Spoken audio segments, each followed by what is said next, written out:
नमस्कार। कल दुनिया में एक बहुत बड़ा बदलाव हुआ है। अमेरिकी पावर कहीं न कहीं कुछ न कुछ कम हुई है और चीन की पावर कुछ न कुछ जरूर बढ़ी है। देखिए, अमेरिका चीन का कुछ भी नहीं कर पा रहा है। आपको पता होगा कि एक चाइना का बमर है H-20, ठीक है। ये बमर जो है ये सोवियत संघ का जो H-6 था उसी का डुप्लीकेट बनाया गया है। लेकिन आप गहराई से देखेंगे तो अमेरिका का B-2 जो बमर है उसी का कॉपी है। कौन सा? H-20 जो बमर है चाइना का। अब इसका जो पैटर्न है H-20 का, यह है अमेरिका के पास में। अगर सही से देखेंगे और सही से कोई न्याय करने वाला आदमी होगा जो इस पूरी दुनिया को चलाता है, तो वो क्या करेगा कि चाइना पे क्लेम ठोक देगा। किस लिए? H-20 जो वो बमर है उसके लिए, क्योंकि ये अमेरिकी पैटर्न है, यानी ये अमेरिका का ही एक डुप्लीकेट है। लेकिन अमेरिका इसका, चाइना का कुछ भी नहीं कर पा रहा है। कल दुनिया में अमेरिकी पावर घटी है और चाइना की पावर कहीं ना कहीं दुनिया में बढ़ी है। चाइना ने कल 160 से ज्यादा देशों के साथ में ऑनलाइन मीटिंग की और उस मीटिंग में दुनिया के सभी देशों को भरोसा दिलाया कि हम दुनिया पे अपना आधिपत्य नहीं चाहते हैं, हम चाहते हैं कि सभी देशों का विकास हो। चाइना ने कहा कि विकास केवल किसी देशों की, किसी विशेष देशों की धरोहर नहीं है, विकास पूरी दुनिया के देशों का होना चाहिए और इस विकास में हम पूरी दुनिया की मदद करेंगे। चाइना ने कल आतंकवाद के विरोध में भी कहा। कोविड-19 से दुनिया को मदद देने के लिए भी चाइना ने कहा कि हम, हमारे पास में जितनी क्षमता होगी उस क्षमता से हम दुनिया के सभी देशों की मदद करेंगे कोविड पैंडेमिक से निपटने के लिए। यानी कह सकते हैं कि कल चाइना ने बहुत सारे देशों में जो चाइना के प्रति थोड़ा बहुत नफरत पैदा हुई थी उसको कम करने की कोशिश की और उसमें वो कुछ न कुछ हद तक सफल रहा। देखिए, चीन और अमेरिका विदेशी मीडियाओं पे इतना पैसा खर्चा करते हैं अपने पक्ष में माहौल बनाने के लिए। चीन करता है लगभग $10 बिलियन खर्चा और अमेरिका 15 बिलियन डॉलर से ज्यादा खर्चा करता है हर साल विदेशी मीडिया पे अपने पक्ष में माहौल बनाने के लिए, क्योंकि अमेरिका अपनी एक नंबर की कुर्सी नहीं छोड़ना चाहता और चीन उस कुर्सी को पकड़ना चाहता है। इसलिए, और ये तभी होगा जब इनके अलायंस ज्यादा होंगे। अमेरिका के लगभग 100 मित्र राष्ट्र हैं जो अमेरिका की मदद करते हैं। भारत के 40 मित्र राष्ट्र हैं और चीन के भी लगभग 15 मित्र राष्ट्र हैं। लेकिन धीरे धीरे चीन अपने मित्र राष्ट्रों की संख्या में बढ़ोतरी कर रहा है। कल की जो मीटिंग चीन ने की उससे चीन के बहुत सारे देश दोस्त बन गए हैं। चीन ने उसमें इतनी ज्यादा सफाई दी है कि जिन देशों में चीन के प्रति कुछ नफरत थी वो कहीं ना कहीं जरूर घटी है। इससे क्या होगा? चीन के अलायंस ज्यादा बनेंगे, मित्र राष्ट्र ज्यादा बनेंगे और चीन वैसे भी ताकतवर देश तो है ही है। चीन के मित्र राष्ट्र यदि ज्यादा बन गए तो चीन एक नंबर की कुर्सी को पा लेगा। तो कल की मीटिंग ने यही काम किया कि चीन के मित्र राष्ट्रों की संख्या बढ़ाई है। चीन के प्रति कोविड की वजह से जो दुनिया में गलत माहौल बना था उसमें चीन ने अपनी छवि सुधारने की कोशिश की है और उसमें चीन को कहीं ना कहीं कुछ न कुछ सफलता जरूर मिली है। अमेरिका को इससे काफी नुकसान है। चीन के मित्र राष्ट्र ज्यादा बनेंगे तो अमेरिका को बहुत भारी नुकसान होंगे। देखिए, बताया जाता है कि 54 मुस्लिम कंट्रियां मौजूद है, इसमें 12 चाइना के पक्ष में, बाकी सब अमेरिका के पक्ष में। सऊदी अरब जब तक सभी मुस्लिम देशों का मसीहा बना हुआ है, हेड बना हुआ है, तब तक मुस्लिम लोग ज्यादा से ज्यादा अमेरिका के पक्ष में ही रहेंगे। लेकिन तुर्की यदि मुस्लिम देशों का हेड बन जाता है तो चाइना को और ज्यादा से ज्यादा मुस्लिम देशों का सहयोग मिलना शुरू हो जाएगा। इसलिए चाइना चाहता है कि तुर्की जो है वो मुस्लिम देशों का हेड बने और अमेरिका सऊदी अरब को ही मुस्लिम देशों का हेड रखना चाहता है। देखिए, जब तक मुस्लिम देश चीन के पक्ष में ज्यादा नहीं आएंगे तब तक चीन का सुपर पावर बनना संभव नहीं है।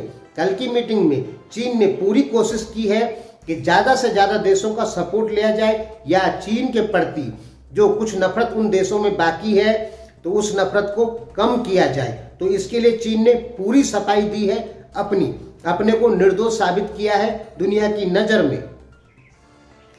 हम ये नहीं कहते कि पूरी दुनिया के देश अब चीन को निर्दोष मान रहे हैं, लेकिन कुछ न कुछ तो कमी जरूर हुई है, यानी कुछ न कुछ चीन की छवि में सुधार कल की मीटिंग से जरूर हुआ है। अब थोड़ा भारत की बात करते। देखिए, भारत को चीन से खतरा बिल्कुल नहीं है। खतरा है कम्युनिस्ट पार्टी ऑफ चाइना, क्योंकि कम्युनिस्टों के कुछ रूल ऐसे होते हैं जो केवल देश हित में काम करते हैं और वो केवल अपने देश के बारे में ही सोचते हैं। यदि वो अपनी जनता को खुश नहीं रखेंगे तो उनकी पार्टी टूट जाएगी, बिखर जाएगी। इसलिए चाइना की कम्युनिस्ट पार्टी की मजबूरी है अपनी जनता को खुश रखना, उनको खूब पैसे देना, प्रति व्यक्ति आय बढ़ाना। उसके लिए वो लोग क्या करते हैं, किसी भी तरीके से पैसे कमाने की कोशिश करते हैं, जैसे कि कम्युनिस्ट पार्टी ऑफ चाइना ने किया है। उसने गलत धंधा हो चाहे सही धंधा हो, सब मिला जुला के उसने पैसे कमाए हैं और अपनी जनता को खुश रखा है। भले उसके लिए उसको भारत जैसे कई देशों पे दबाव क्यों न डाला हो या डालना पड़ा कि आप अपना सामान कम बेचिए और हम अपना सामान ज़्यादा बेचते हैं। उसके लिए भारत जैसे देशों पर बहुत प्रेशर चाइना ने बनाया है। हम ये कहना चाहते हैं कि कम्युनिस्ट पार्टी का एक ही मकसद होता है, अपनी जनता को खुश रखना, भले दुनिया के दूसरे देश नाराज हो जाएं, क्योंकि उनकी जनता खुश रहेगी तो उनकी कुर्सी बरकरार रहेगी। ये कम्युनिस्टों का सबसे बड़ा रूल है। ठीक, चाइना भारत का दुश्मन नहीं हो सकता है। इतिहास में भारत चीन युद्ध एक ही बार हुआ था, बस 2000 साल पहले कनिष्क और पांचाओं के बीच में। उसके बाद कोई युद्ध नहीं हुआ भारत और चीन के बीच में। 1962 में जो वार हुई वो कम्युनिस्टों की वजह से हुई।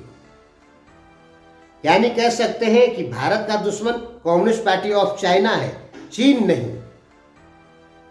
अगर चीन में लोकतंत्र की बहाली हो जाती है तो भारत और चीन बहुत ही अच्छे मित्र बन जाएंगे, लेकिन ऐसा होना संभव नहीं दिख रहा है, क्योंकि कम्युनिस्ट पार्टी ऑफ चाइना की पकड़ चीन पर दिन प्रतिदिन बहुत ज्यादा मजबूत हो गई है। 1950 से पूरी दुनिया के विश्लेषक कह रहे हैं कि कम्युनिस्ट पार्टी ऑफ चाइना टूट जाएगी, लेकिन दोस्तों ऐसा हुआ ही नहीं। कम्युनिस्ट पार्टी ऑफ चाइना तो ज्यादा मजबूत हो गई और आज इतनी मजबूत हो गई कि अमेरिका तक हिल गया। हमने बताया ना कि जो चाइना का H-20 बमर है वो अमेरिकी पैटर्न है, ठीक है, लेकिन अमेरिका उसका चाह कर भी कुछ नहीं कर सकता है।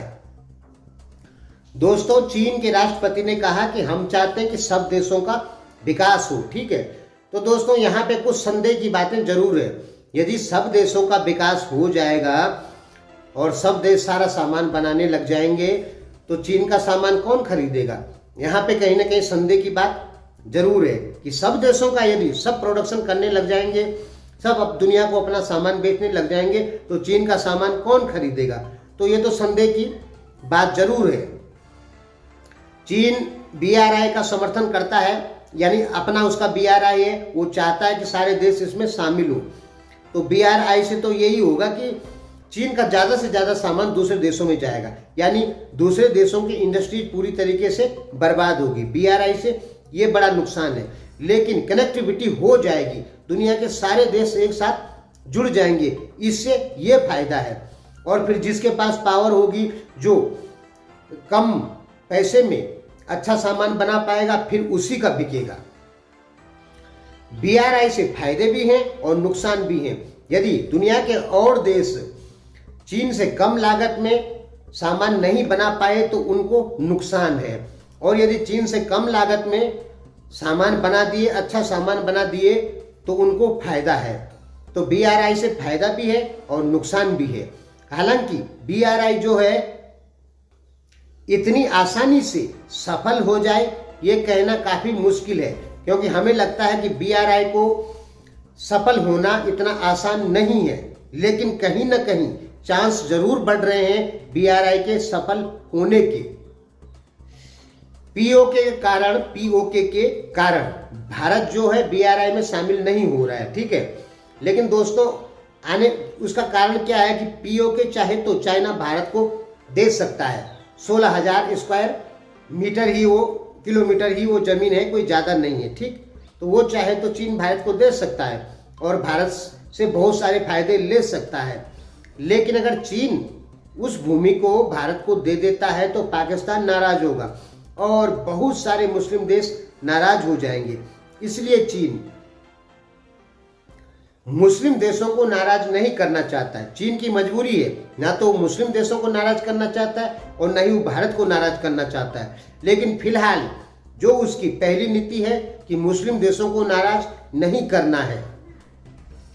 भविष्य में आप देखेंगे कि जिस दिन चीन ताइवान को कब्जा करेगा उस दिन पीओके भारत का हो जाएगा। यहां तक कि अक्साई चीन भी भारत का हो जाएगा लगभग, जिस दिन चीन ताइवान को कब्जा करेगा। चलो कैसे कैसे होगा इस पर हम एक स्पेशल से अलग से वीडियो बनाएंगे। लेकिन कल की जो मीटिंग हुई चीन की पूरी दुनिया के साथ में, उससे चीन की पावर कहीं ना कहीं बढ़ी है, जो कि अमेरिका के लिए ज़्यादा नुकसानदायक है।